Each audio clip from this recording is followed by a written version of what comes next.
The photograph landed on the tribunal table with a sound too soft for the silence it created. Colonel Vance stared at it, then at Major Lydia Chen, decorated soldier, 12 years of service, 3 confirmed kills in the Outer Rim campaigns, standing in chains before the military court. The charges were clear: abandonment of post during active combat operations on Keth 7, resulting in the loss of strategic communications relay and the death of 2 enlisted personnel. This is your defense. Admiral Thorne's voice carried the weight of a man who had already decided the verdict. A photograph. Lydia's jaw tightened. The bruises on her face had yellowed but not faded. Her uniform, once pristine, hung loose on a frame that had lost 15 pounds in the detention facility. But her eyes still held that particular fire that had made her legendary among the 41st Forward Division. Yes, sir? The photograph showed 2 figures. One was unmistakably Lydia. Though younger by perhaps 6 months, her expression caught in something that might have been surprise. The other was small, barely reaching her waist, with skin the color of twilight and too many eyes arranged in a pattern that human brains weren't designed to parse. A Veleth child. Explain, Admiral Thorne commanded. Lydia's hands, bound at the wrists, trembled slightly. Not from fear. From memory. 7 months ago, I was assigned to the pacification detail on Keth 7. Standard mission: secure the colony, neutralize Veleth resistance, establish human presence. She paused. On the 3rd day we cleared a settlement. Burned it. Standard procedure. We're aware of your mission parameters, Major. I found her in the ashes. The tribunal shifted. Colonel Vance leaned forward. Found who? The Veleth in the photograph. She was hiding in a collapsed structure. Maybe 4 years old by their biological standards.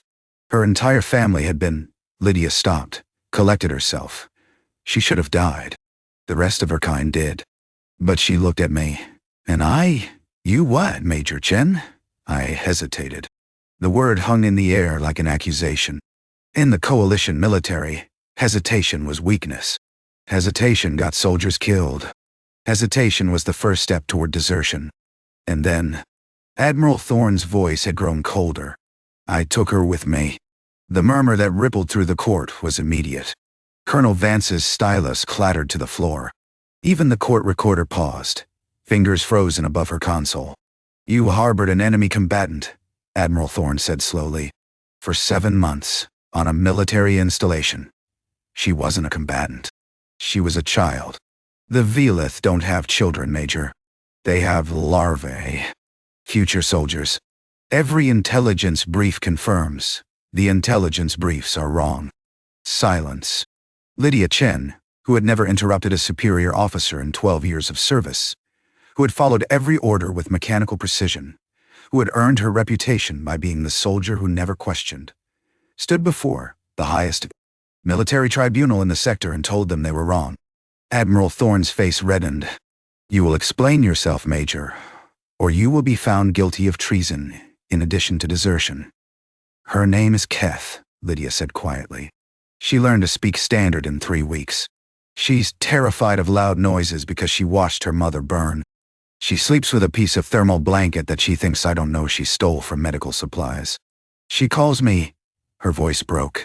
What does she call you, Major? Veleth. It's Veleth. It means... It doesn't translate exactly. Something like the one who stayed when staying cost everything. Colonel Vance picked up the photograph again. Studied it. Where was this taken? Supply Depot B7, 2 weeks before the assault on the communications relay. Lydia's eyes focused on something beyond the tribunal, beyond the walls, beyond the present moment. She wanted to show me something. A drawing she'd made. I thought she wanted documentation. The Veleth record everything, it's cultural. I didn't realize until later that she was trying to give me evidence. Evidence of what? That I existed in her life. That someone would remember I had been kind. Lydia's chains rattled as she drew a breath. The Veleth form bonds, Admiral. Real bonds. Not the biological imperative your intelligence reports describe. Keth bonded to me because I was the first human who didn't try to kill her. And You bonded to her. Admiral Thorne finished, his voice flat with disgust. Yes, and when the assault began on the communications relay, when your fellow soldiers were fighting and dying, I went to get her. I heard the bombardment start, and I knew they'd find her. The sweeper teams, the cleanup crews, they'd find her hiding place and they'd... Lydia stopped. When she continued, her voice was barely a whisper. Sergeant Mills and Private Torres died because I wasn't at my post. I know that. I've known that every second of every day since it happened. Their faces are the first thing I see when I wake up and the last thing I see before I sleep. But you'd do it again. It wasn't a question. Lydia met Admiral Thorne's eyes. Yes, sir.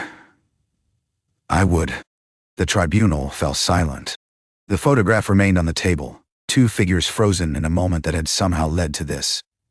A decorated soldier facing execution, defending her actions with nothing but an image of a human and an alien child standing together in an alien child standing together. Supply depot, the human's hand resting on the child's shoulder, the child's four-fingered grip wrapped around the human's wrist. Neither of them smiling. Both of them somehow looking like they belonged exactly where they were. 7 months earlier, the settlement burned with a particular chemical stink of Veleth architecture. Their buildings were grown, not constructed, organic compounds that release toxins when exposed to coalition incendiary rounds. Lydia's respirator filtered most of it, but the smell still crawled into her sinuses, metallic and raw. Sector clear. Sergeant Mills' voice crackled through the comm. Move into grid 7, copied HFY. Maintain formation. Lydia picked her way through the debris. Standard procedure. Verify elimination. Document biological remains. Prepare for reconstruction teams. Veleth had resisted settlement on Kareth 7 for 3 years. This was the last major population center. After today, the planet would be human. The structure collapsed without warning. A support beam, weakened by fire, giving way and sending a shower of ash and ember across her path. Lydia stepped back, raised her weapon, and waited for the dust to settle. Something moved. Training took over. Weapon up, targeting laser active, finger on the trigger. The dust cleared in layers, revealing twisted metal, carbonized organic matter, and eyes. Too many eyes arranged in a pattern that her brain refused to process as a face. Skin the color of a bruise, mottled and streaked with ash. A body smaller than seemed possible, pressed into a hollow where 2 collapsed walls had created an accidental shelter. A child. The Veleth child stared at Lydia with an expression that transcended species barriers. Terror. Absolute, paralytic terror. Lydia's finger rested on the trigger. 1 shot. Clean. Die. Standard procedure. The child made a sound, a thin, keening noise that resonated somewhere in Lydia's chest, in a place she thought had been cauterized by 12 years of war. Major Chen? Status report? Clear, Lydia heard herself say. Sector clear. Minor structural collapse. Proceeding to grid 7. She lowered her weapon. The child's eyes, all of them, tracked a movement. The keening stopped. For a long moment, neither of them moved. The fire crackled. Ash fell like snow. Somewhere in the distance, coalition troops continued their sweep, eliminating the last remnants of Veleth resistance.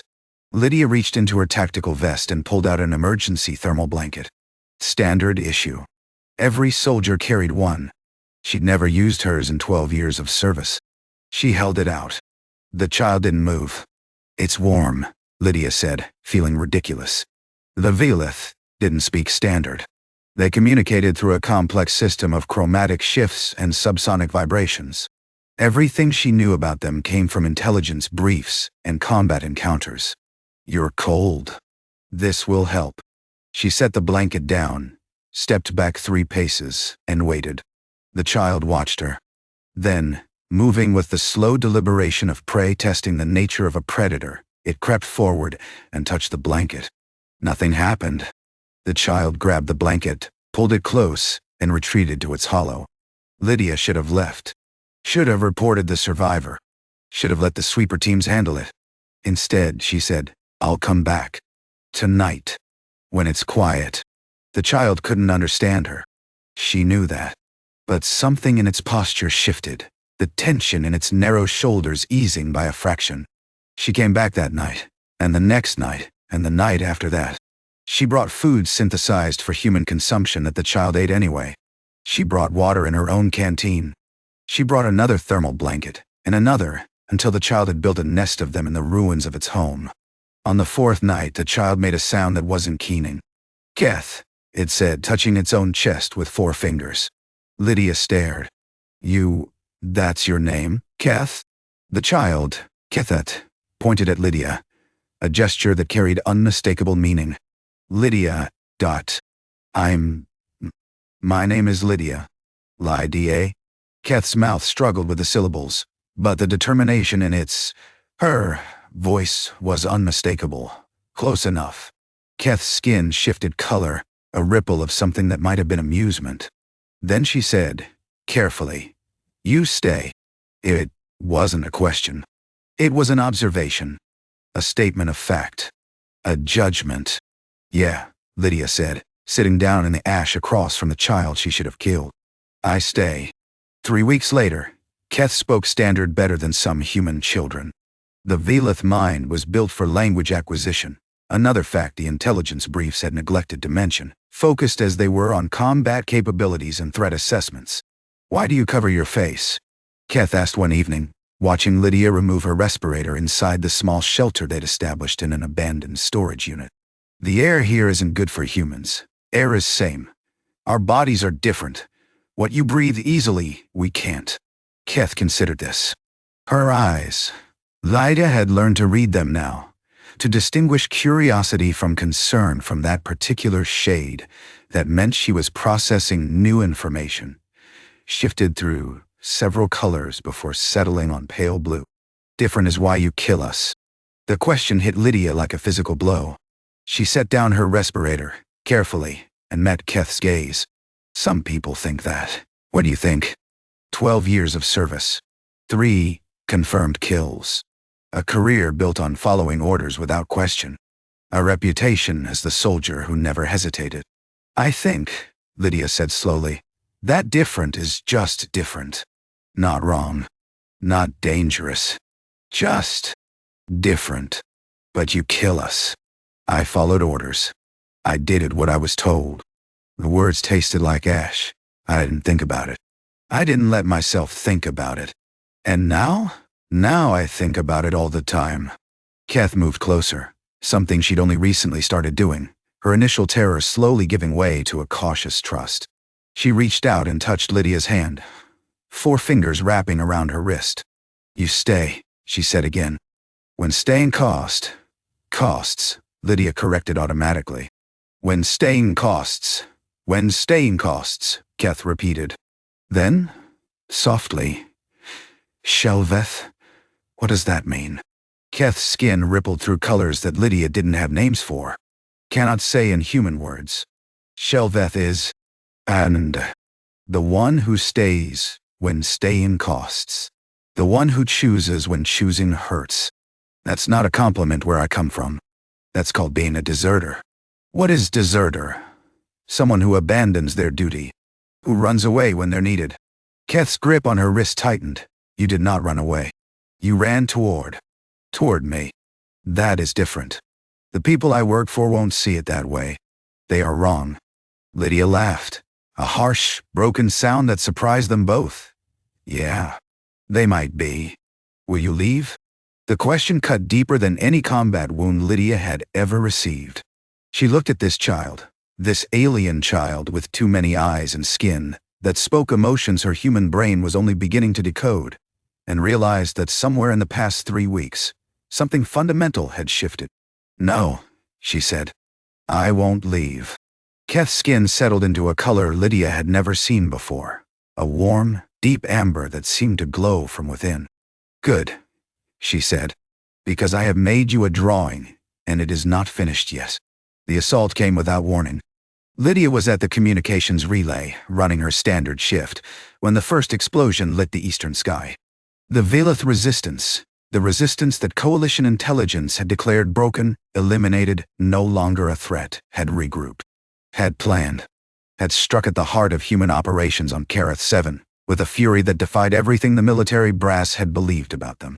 "All personnel to defensive positions. This is not a drill." Sergeant Mills appeared at her shoulder, weapon ready, face grim. Major, we're being hit on 3 fronts. Command wants us to hold the relay until reinforcements arrive. ETAM reinforcements? 40 minutes. 40 minutes. In an assault this size, 40 minutes might as well be 40 years. We hold, Lydia said, her training taking over. Torres, I want you on the eastern entrance. Mills, take west. I'll coordinate from the control room. But even as she issued orders, even as her body moved through the motions of a soldier doing her duty, her mind was somewhere else. The storage unit. Grid 4 ton. Half a kilometer from the communications relay. Keth. Dot. Major? Your orders? Lydia's hands shook. She pressed them flat against her thighs, willing them to stillness. This was the moment. The choice. Everything she'd been trained to do versus everything she'd learned in the past months. I need to check something. 5 minutes. Major, with respect, we don't have 5 minutes. Hold the relay, Sergeant. That's an order. She was running before Mills could respond. Through corridors she knew by heart, past defensive positions being hastily assembled, out into the chaos of an installation under attack. The storage unit was dark when she reached it. For one horrifying moment, she thought Keth was gone, evacuated, captured, killed in the initial bombardment. Keth? Movement in the corner. A small body, pressed against the wall, wrapped in thermal blankets that had become her armor against a world that had tried to kill her. The loud sounds came back, Keth whispered. Lydia dropped to her knees beside her. I know, I'm sorry. But you need to come with me. It's not safe here. Not safe anywhere. Maybe not, but it's safer with me. Lydia held out her hand. Do you trust me? Keth's eyes, all of them, focused on Lydia's face. Her skin cycled through colors. Fear, uncertainty, something that looked like hope. Veleth, she said, and took Lydia's hand. They moved through the compound like ghosts. Lydia had spent years learning to navigate combat zones, to find the paths between danger, to survive when survival seemed impossible. Now she used every skill she'd ever learned to protect someone who would have been her target a few months ago. The explosion caught them in the open. One moment they were running toward a secondary shelter. The next, Lydia was on the ground, ears ringing, the world reduced to smoke and disorientation. She tried to move, tried to get up. But something was wrong with her leg, a hot, wet wrongness that her training identified as shrapnel. Lydia! Keth's voice cut through the ringing. Small hands grabbed her arms, pulling with surprising strength. Keth, you need to hide. No. The word was absolute. Final. You stay. I stay. I can't move.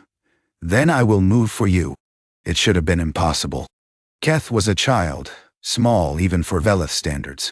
Lydia was a full-grown human soldier in tactical gear, bleeding from a leg wound that was rapidly worsening. But Keth didn't seem to know impossible. She pulled. She dragged. She found leverage points and angles that defied physics. And somehow, impossibly, she got Lydia behind cover before the second wave of explosions hit. How did you? Veleth are strong. Keth's skin was pale. The color Lydia had learned to associate with exhaustion. We are born to survive. My mother taught me before the fire. Your mother, she said. When someone becomes your Veleth, their survival becomes your survival. Their pain becomes your pain. Their life becomes your life. Keth's eyes met Lydia's. You are my Veleth. I will not let you die. The pain in Lydia's leg was receding, replaced by a strange warmth. Blood loss, probably. Shock. But looking at Keth's face, that alien face with too many eyes and skin, that spoke a language she was only beginning to understand, she felt something else entirely. You need to go, she said. Find somewhere safe. When this is over, what do you not understand about you stay? I stay. Keth's voice carried an edge of frustration that was almost human. I am small. I am not stupid. If you die, I will die. Not because I cannot survive. Because I will not want to. The weight of those words settled over Lydia like a blanket. That's not a healthy way to think about relationships. It is Veleth way. It is only way I know. Keth's grip on Lydia's arm tightened. You taught me that different, is just different. Not wrong. Not dangerous. This is how I love. This is how my people have always loved. Completely. Without keeping something back. And what about what I want? Keth's skin cycled through colors, a rapid, complex pattern that Lydia couldn't interpret. Then, what do you want? Lydia looked at the sky, red with fire. Listened to the sounds of battle, of her fellow soldiers fighting and dying, while she lay bleeding behind cover with an alien child who had declared herself willing to die rather than live without her. What did she want? I want you to live, she said. Whatever happens to me, I want you to live. Then live with me. The simplicity of it, the absolute, uncompromising simplicity cut through everything. All the training, all the doctrine, all the complicated calculations of duty and honor and obligation. Okay, Lydia said. Okay, we live together. Keth's skin settled into that warm amber glow. Good. Wise. Now tell me where the healers are. You are leaking too much red. The battle lasted 6 hours. When it was over, the communications relay was destroyed. Sergeant Mills and Private Torres were dead. Lydia was found in a secondary shelter, unconscious from blood loss, with a Veleth child curled against her side, refusing to let anyone approach. The medics sedated Keth to treat Lydia's wounds. When Lydia woke up, the first thing she saw was Keth's face, thin, pale, exhausted. And the first thing she heard was the military police informing her that she was under arrest for desertion. The tribunal chamber was silent. Admiral Thorne stared at the photograph. Colonel Vance studied Lydia's face, searching for something. Remorse, perhaps, or the kind of weakness that would make this situation comprehensible. The other tribunal members shifted in their seats, uncomfortable with a case that didn't fit neatly into the categories they understood. Major Chen, Admiral Thorne finally said, "You've presented us with a photograph and a story about a bond with an enemy child. You expect this to excuse the death of 2 soldiers? No, sir. I don't expect it to excuse anything." Lydia's voice was steady. "I expect it to explain." "Explain what exactly? Why the Veleth fight so hard? Why they've resisted human settlement for 3 years despite being outgunned and outmanned? Why every intelligence brief we've ever written about them has been wrong?"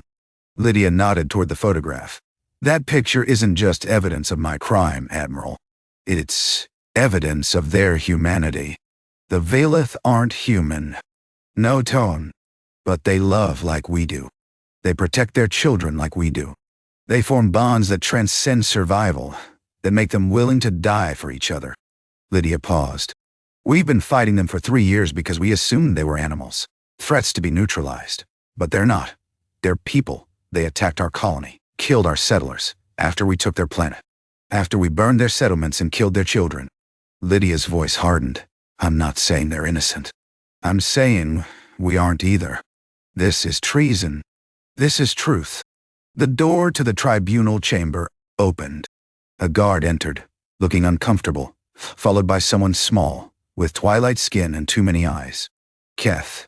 She was thinner than Lydia remembered. The weeks in military custody had been hard on her. No one knew what to feed a Veleth child, how to care for one, what temperature she needed to sleep. But she walked into the tribunal chamber with her shoulders straight and her chin high, and she walked directly to Lydia's side. "This child was supposed to remain in containment," Admiral Thorne snapped. She asked to speak. The guard's voice was strange, uncertain. "She said she has evidence. She said, I said I have the right," Keth interrupted. Her standard was perfect now, every syllable precise. In Veleth law, when one Shelveth is judged, the other must be present. We are judged together or not at all. This isn't Veleth law. This is human military tribunal. Then your law is incomplete. Keth turned to face the tribunal, and something in her posture, something ancient and fierce and utterly alien, made even Admiral Thorne pause. "You want to know why she left her post? I will tell you. She left because I called her. Called her in her mind, in her heart. I felt the danger coming. My people can feel such things, vibrations in the air, changes in the electromagnetic patterns your weapons create. I knew they would find me. I knew I would die. And I called out, The way my people do when death approaches, to the one who stayed. You're saying you communicated with her telepathically? Not telepathy. Something older. Something more simple. Keth's skin rippled through colors that seemed to make the air itself shimmer. When two beings become Veleth, they share something. Not thoughts. Not feelings exactly. But awareness.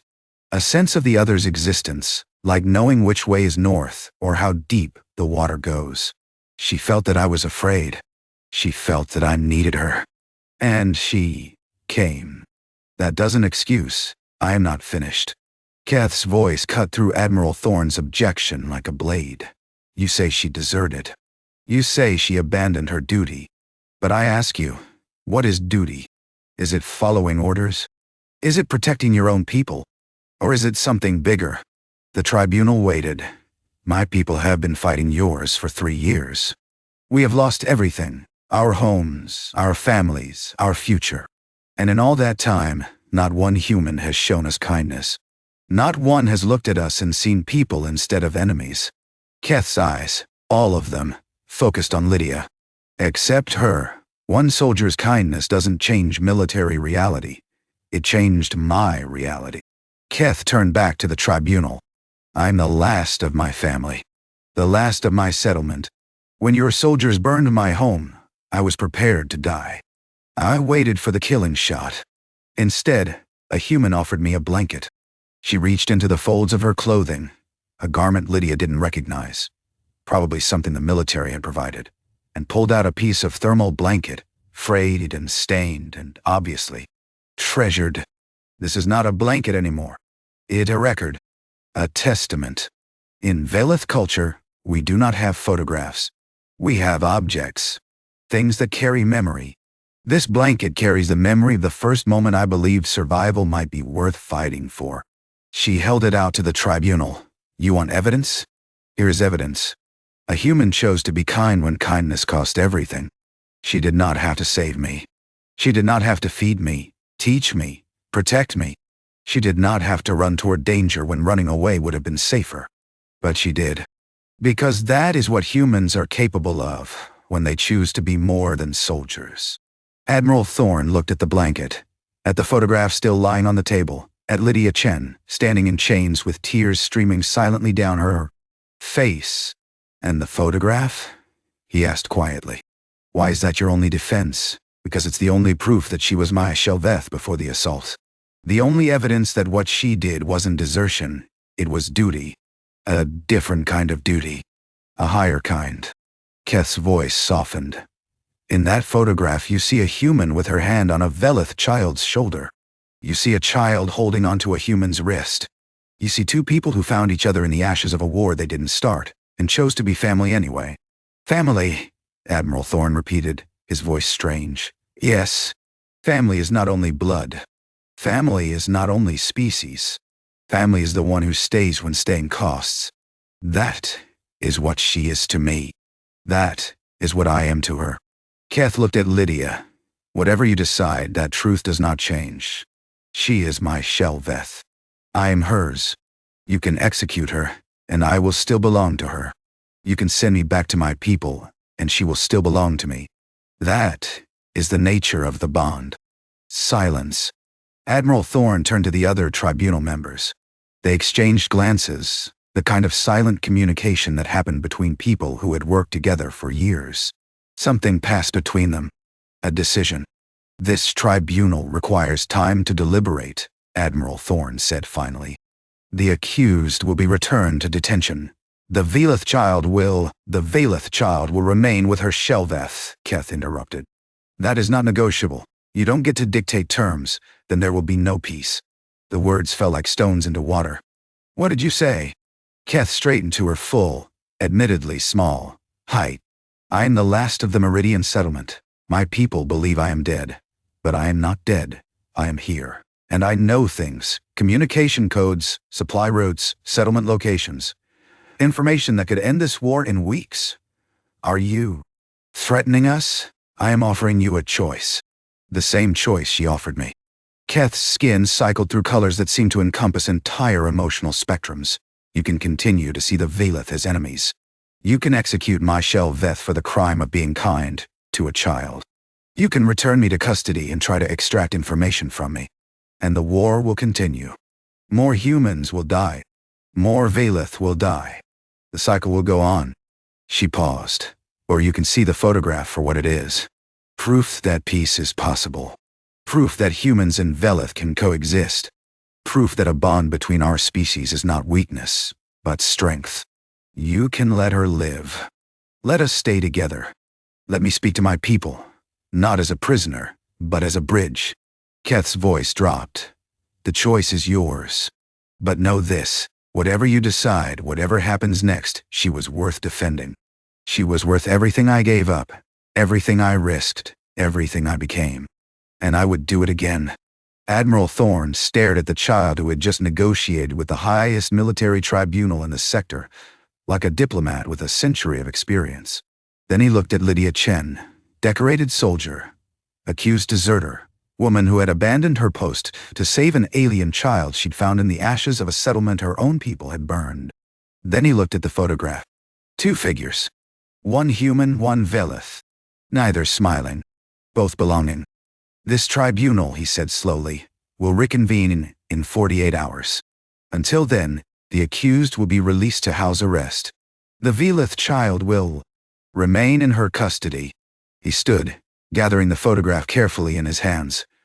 Major Chen, I don't know what you've done. I don't know if it's treason or heroism or something we don't have a word for. But I suspect we're all about to find out. He walked out. The guards removed Lydia's chains.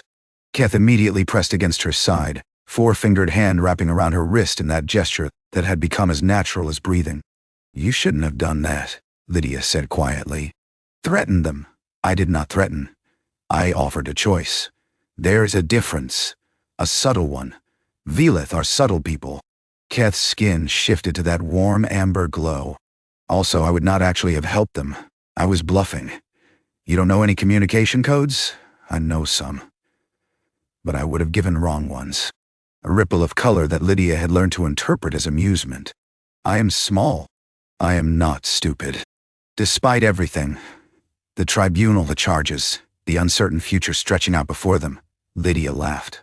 No, she said. You're definitely not stupid. They walked out of the tribunal chamber together, the photograph left behind on the table. Evidence of a crime. Evidence of a bond. Evidence that somewhere in the ashes of a war that had cost both their peoples everything, two people had found each other and chosen to stay. And in the end, staying was enough.